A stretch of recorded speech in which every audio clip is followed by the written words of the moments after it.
This is the Content Marketing Podcast, episode number 196, How to Rock Your Internal Content Marketing Strategy.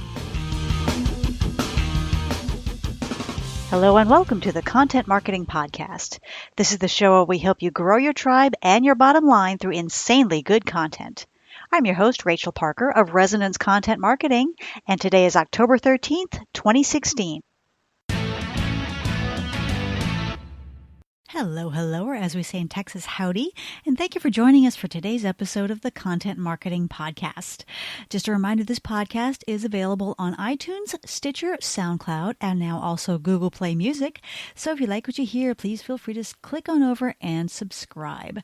I am also happy to report that my new book, The Content Marketing Coach, Everything You Need to Get in the Game and Win, is now available on Amazon in both book and Kindle format. And you can also download a free chapter. Go to resonancecontent.com/book, and just above the Order Now button is a little link that says Download Free Chapter. Click on that link to get yours. Okay, oh my gosh, I just realized this is freaking episode number 196, which means we are barreling towards the big 200. Oh my gosh, I cannot believe that we are closing in on 200 episodes. It blows my mind. So I should do something kind of special, right? That's what people do. So let me let me think about that and what we can do to make episode number 200 a very special milestone episode. We'll have to see about that. If you have any ideas, do let me know. Okay, in last week's episode, we shared some key insights from the annual B2B content marketing study that is published by Content Marketing Institute and Marketing Profs. They just came out with their 2017 edition. It is chock full of great information, and we shared many of those insights with you last week. So if you happen to miss that episode, feel free to check it out on one of our many channels or via the RSS feed.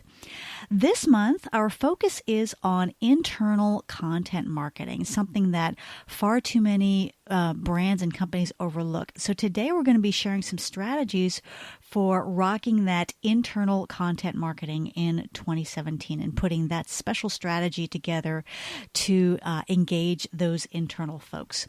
But first, it's time to check in with our news feed for this week's rundown of news you can use. Some news out of Twitter to kick off this week's news feed. Actually, it's something we can file under why didn't they think of that before? Periscope has been a Twitter property for, year and a half, 2 years now. And Twitter has just now thought to let users add that Periscope link to their profiles. Don't know what took them so long, but now it's there. So if you are a Periscope user, you can now add that link to your Twitter profile. The way to do that is go to your Twitter profile, click Edit Profile, and then in the left column, you're going to see a box for a checkbox for Show My Periscope Profile. And if you click on that, it will add the Periscope link to your to that information on the left side where it has your website and your other stuff. And then also when you go live on Periscope, the link on your profile switches to a flashing indicator that links people to your current broadcast. So if you are currently broadcasting on Periscope and someone goes to your Twitter profile, they're going to see a little flashing indicator that says, hey, Rachel's live right now. Check out her Periscope. So, pretty cool feature. Again, why they didn't think of that before, I don't know. But it is currently available to all Twitter and Periscope users. Okay, some more news out of LinkedIn. LinkedIn has announced partnerships with 3 B2B online review sites, G2 Crowd, IT Central Station, and Trust Radius. And I have to admit, Trust Radius is the only one that I'm familiar with. So what these partnerships are going to do is they're going to allow, and I'm quoting from the LinkedIn post here, allow reviewers to showcase their unique skill sets, knowledge, and experience with B2B products and services, and likewise enable brands to promote their customers' ratings and reviews by spurring meaningful conversations with their LinkedIn followers, unquote. Those reviews are now a part of the newly searchable LinkedIn newsfeed, and they can be found by using the hashtag B2B reviews. Again, that's just the numeral 2. So B numeral 2, B reviews. I have not checked that out myself, but I will make a point of it to do so. Okay, our content hit of the week is a great post on the Content Marketing Institute website. It's called How to Measure Your Content Marketing by Michelle Lynn. And this is the age-old question that has plagued content marketers from the beginning. What do we measure? How do we measure it?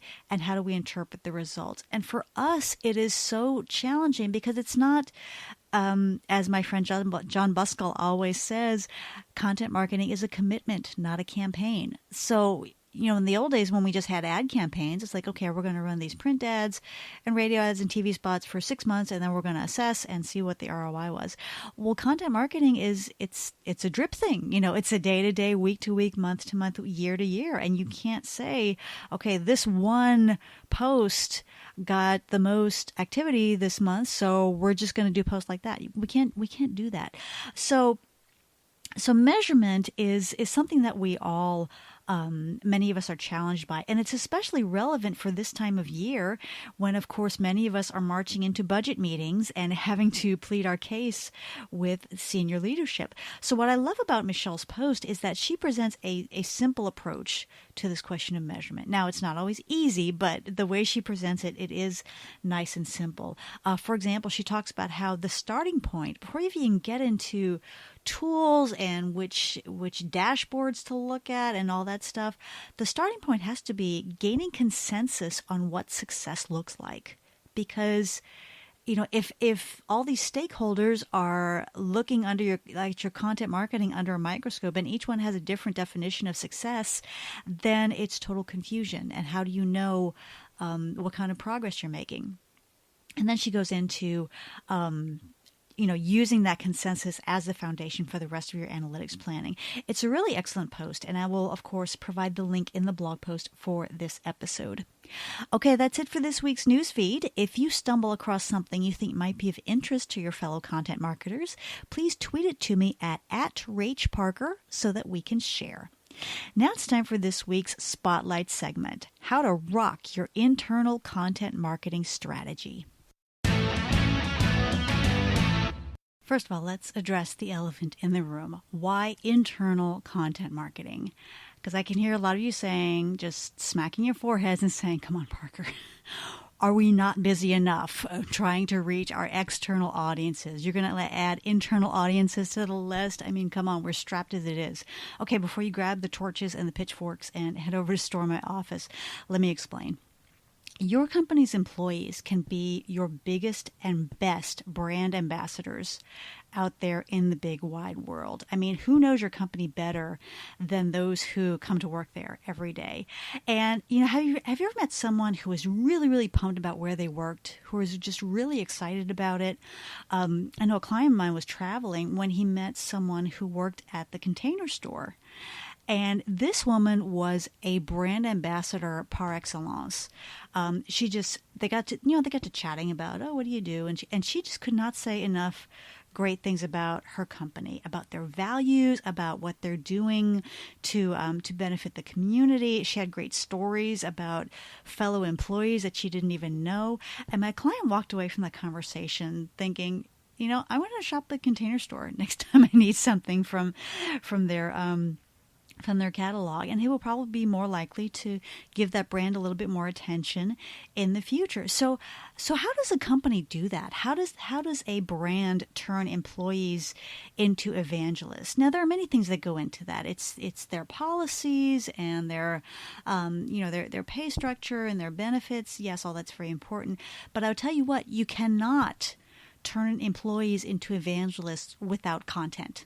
Content has got to be a part of the equation in addition to the substance, right? The benefits and all that stuff. So how do we do that? How do we leverage content to get those employees to fire up and share our social media posts, contribute to our blogs, share what we're doing with their friends and families, and really be advocates and really also evangelists?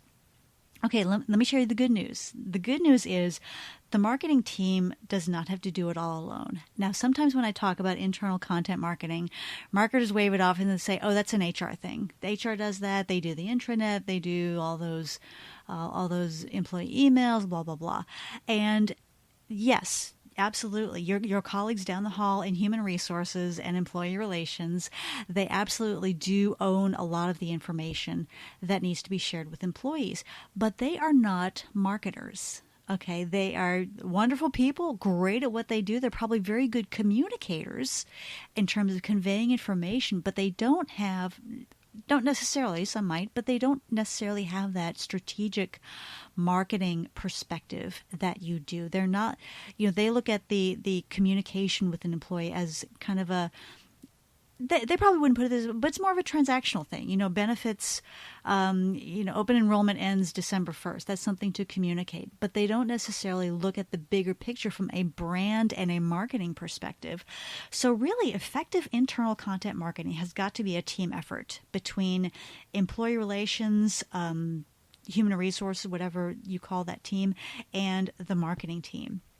So, and both sides should be equally committed and equally involved in that program. So step one, if you're on the marketing side, get a nice big box of donuts, head on over to HR, and have a big powwow about how can we leverage the power of content to encourage greater employee engagement, and then, of course, from your side, greater brand advocacy.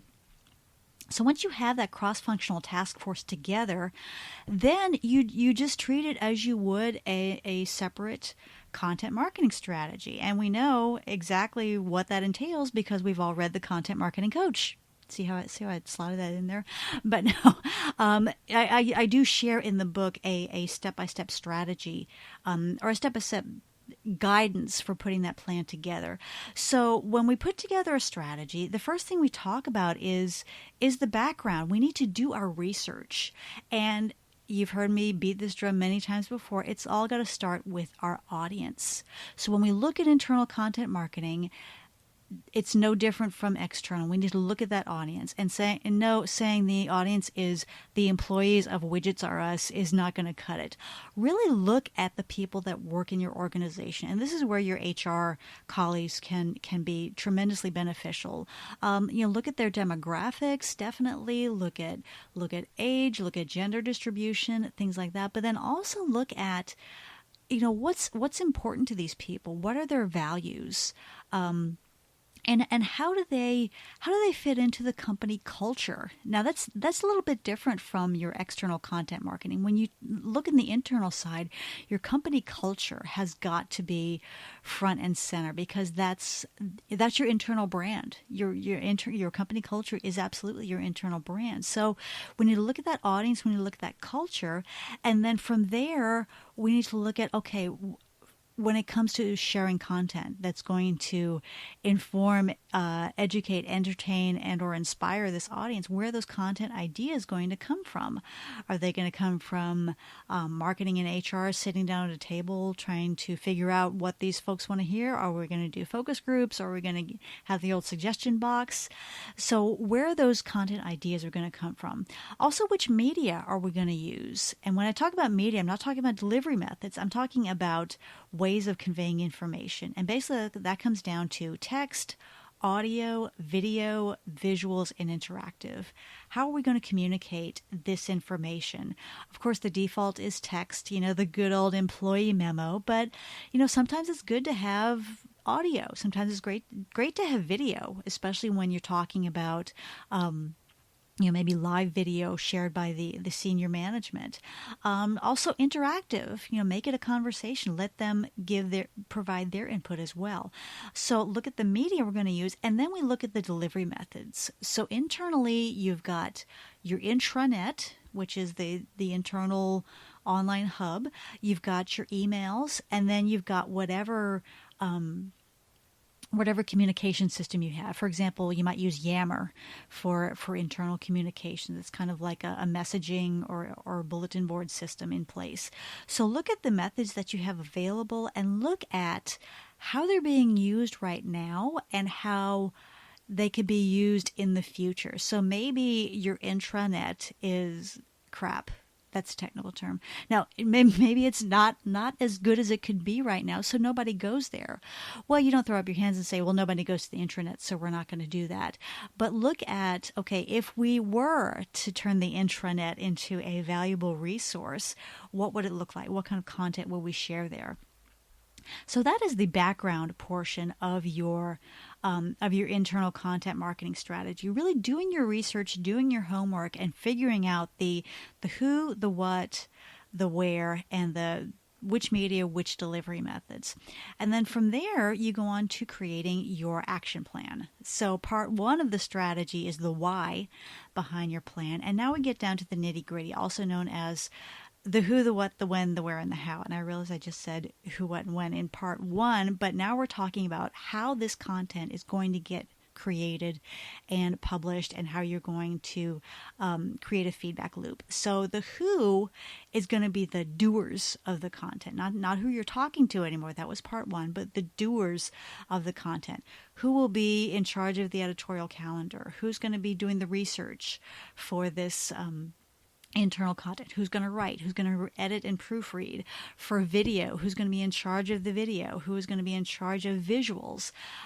Things like that. Who's going to be involved in the approval process? Is the entire executive team going to insist on approval of everything, or how are we going to how are we going to create that list of approvers to keep everything moving? So that's the who. And then the what. When we come to the what, we're going to designate the array of topics that we're going to cover. Now, the obvious topics are going to be, things like benefits information, the need to knows, like we're going to be closed on Columbus Day, or open enrollment ends on December 2nd, or it's Taco Tuesday in the cafeteria. That's very important. But it's those essential information elements. But then what else? Would they respond positively to productivity tips? Is there a lot of travel among the people in your organization? Could they benefit from some travel advice, or maybe travel, packing tips, or something like that, or maybe a weather widget on your intranet that shows them the weather where they might be traveling. Think about those topics that you want to cover in your content. And this is where your research comes in really handy. You might even, and we're jumping back to step one here, but maybe even a couple of focus groups. Just talk to people about the content they're getting from you, what they think about it, and then what are you not doing that they would like to see? What are some things they may have heard about that other companies do, or that companies they worked for previously did? But use all that information to help you create a solid set of 10 to 20 general topics that you're going to cover with that internal audience. Okay, question number 3 is when. This is when your this is going to be your posting schedule. Okay, when are we going to send out employee emails with content? Or when are we going to post articles on the intranet? How are we going to schedule posts on Yammer or whatever system it is that we're using?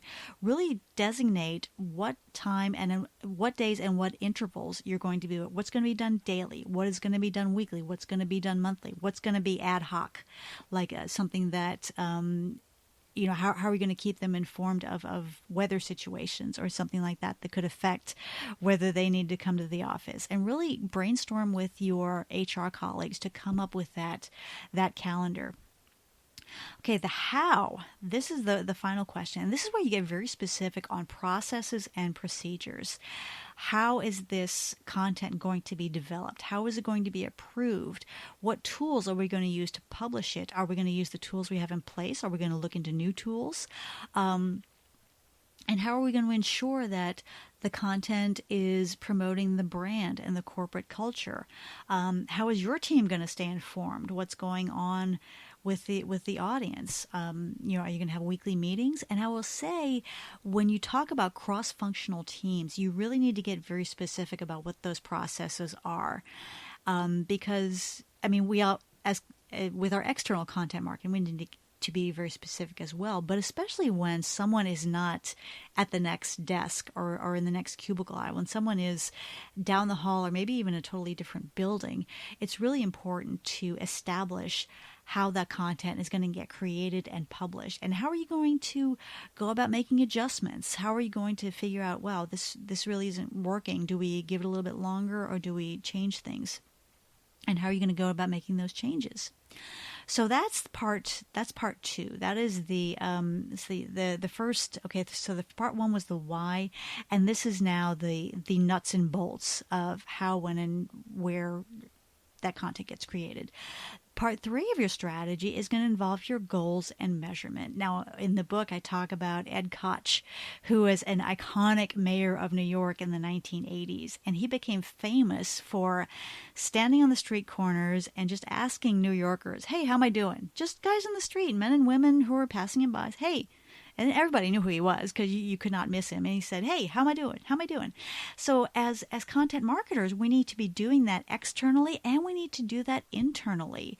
So we need to look at that internal content marketing strategy and saying, okay, how do we define success? Just like we talked about in the in our content hit of the week.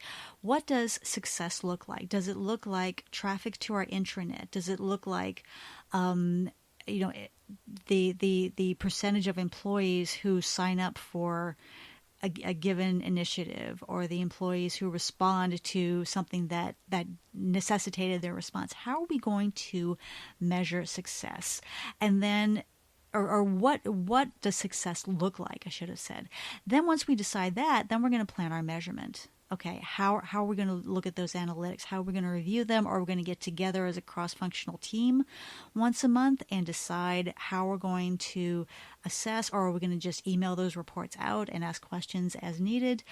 Who's going to review the analytics? How are they going to be produced and distributed? And then finally, data for its own sake will not do you much good. So now's the time to really decide who that decision maker is going to be. Who's going to say, okay, this tactic, we've tried this tactic for 8.5 months now, and it's not working. What adjustments are we going to make? So those are the basic steps behind your strategy. Again, I go into a little bit more detail in the book. But those are the basic tenets of your strategy. But I do emphasize that your strategy is a living document. And I say that with reference to external content marketing, but it's true on the internal side as well. We need to be constantly improving. Now, we don't want to change something after it's been out there for just a couple of weeks. We need to give these tactics time to take hold and really look at the different factors that could go into something working or not working. But that strategy does need to be a living document. So again, figure out how you're going to assess the need for change and how you're going to execute those changes within that cross-functional team. So that is my quick and dirty overview of how to rock your internal content marketing strategy. And as you heard, it's really, from a structural standpoint, it's no different from creating any content marketing strategy for any brand. It's just the audience is different, the tools are a little bit different, and and that's it. I mean, it's exactly the same approach as your external content marketing strategy. And that's why marketing needs to be involved, because we know what goes into a good content marketing plan and how to make sure that we are reaching those audience with the right content at the right time and in the right format. Okay, if you have any questions or want to add to the conversation, I would love to hear from you. The best ways to reach me, you can go through the website, resonancecontent.com, or you can always tweet me at Rach Parker. Now it's time for our content marketing tip of the week. At the beginning of the previous segment, we talked a little bit about corporate culture and how that corporate culture has got to be the hub of everything that you do in terms of internal content marketing. So I want to take that a little bit further and talking about creating an internal culture of content and storytelling. because, marketers always ask me, well, how do I get senior management on board with what we're doing? Or how do I make my case to the subject matter experts to get them to cooperate on this very specialized content?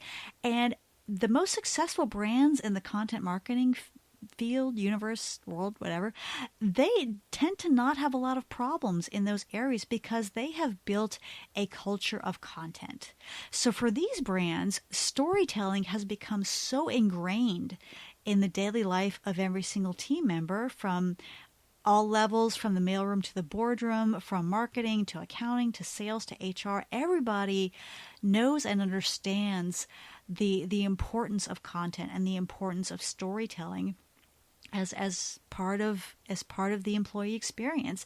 And for these brands, a subject matter expert, for example, contributing to a blog post or a white paper, it isn't some extra thing that takes them away from their real jobs. It is part of their real jobs, and they are bought in, and they understand the value of content, and they are maybe enthusiastic is a bit of a strong word, but they at least see the value, and they are willing to make time to participate in that mission. So while we're currently focused on our 2017 strategies, it might be worth some time. And I have to say, culture is not something that happens overnight. You can't put your CEO on the PA system and say, we will now have a culture of content and storytelling. That is all. No, it's got to be day to day, week to week, month to month. And so while we're looking at our 2017 strategies and really our long-term missions, it is worth the time and effort to start thinking about how you can create a culture of content